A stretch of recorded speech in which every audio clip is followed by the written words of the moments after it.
स्थानिक स्वराज्य संस्थांच्या निवडणुकांचा मार्ग आता मोकळा झालाय।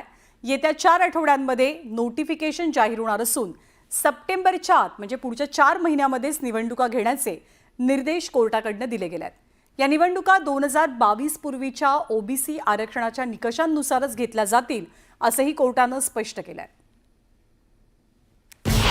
पालिका निवडणुकीचा मार्ग मोकळा। 4 आठवड्यात निवडणुकांबाबत निर्णय घ्या। सुप्रीम कोर्टाचे महत्त्वाचे आदेश। मुंबई, ठाणे, पुणे, नाशिकसह राज्यातल्या महत्त्वाच्या महापालिका, जिल्हा परिषदा आणि नगरपालिकांच्या निवडणुका रखडलेल्या आहेत। गेल्या जवळपास 2.5 ते 3 वर्षांपासून या निवडणुका प्रलंबित असून राज्यात प्रशासक राज सुरू असल्याची टीका केली जाते। स्थानिक स्वराज्य संस्थांच्या याच निवडणुकांबाबत याचिकेवरती सुप्रीम कोर्टात सुनावणी पार पडली। या सुनावणीत 4 आठवड्यांच्या आत स्थानिक स्वराज्य संस्थांच्या निवडणुका जाहीर करा, तसंच 4 महिन्यांच्या आत निवडणुका पार पाडा असे आदेश सर्वोच्च न्यायालयाकडून दिले गेले। त्यामुळे मुंबईसह राज्यातील महत्त्वाच्या महापालिकांमध्ये निवडणुकांचा मार्ग आता मोकळा झालाय। ज्या स्टेजवर राज्य निवडणूक आयोग आज आहे त्या स्टेजवरची नोटिफिकेशन त्यांना 4 आठवड्यांच्या आत काढावं लागेल आणि पुढची जी प्रोसेस आहे ती 4 महिन्यांच्या आत पूर्ण करावी लागेल। आता याचा अर्थ असा आहे की आजपासून 1 महिन्यांच्या आत म्हणजे साधारणतः आज आहे 6 मे 6 जून म्हणजे पावसाळा लागण्याच्या आत यांना सगळे नोटिफिकेशन जे त्यांचे राहिलेले ते सगळेच्या सगळे पूर्णपणे काढायलाच लागतील। ओबीसी आरक्षणासंदर्भात 2022च्या आधीची परिस्थिती जी होती तीच परिस्थिती कायम ठेवावी असंही सुप्रीम कोर्टानं म्हटलंय। पूर्वी ओबीसीना आरक्षण होतं, भटक्या विमुक्तांना आरक्षण होतं, बाठिया कमिशनच्या अगोदर।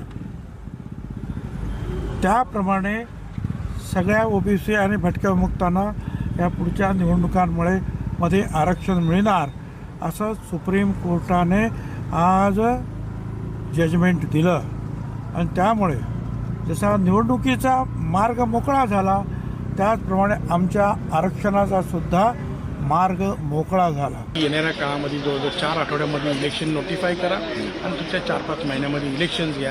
त्याच्यामध्ये जर अडचण असली आणि त्याच्यामध्ये जर मुदतवाढ पाहिजे असेल तर त्यासाठी पुन्हा आपण कोर्टामध्ये येऊ शकता हे सुद्धा त्यांनी म्हटलेलं आहे। आणि त्यानुसार ज्या येणाऱ्या काळामध्ये आता जसं पूर्वीचं 27% आरक्षण महाराष्ट्रामध्ये सर्व निवडणुका होत होत्या त्याच पद्धतीच्या निवडणुका यावर्षी सुद्धा येणाऱ्या काळामध्ये होणार आहेत। 4 महिन्यात निवडणुकीची प्रक्रिया संपन्न व्हायला हवी असे निर्देश सर्वोच्च न्यायालयाच्या खंडपीठाकडून दिले गेले। सुप्रीम कोर्टाच्या निर्देशांनंतर राज्यात पुन्हा एकदा निवडणुकांची रणधुमाळी सुरू होणार आहे।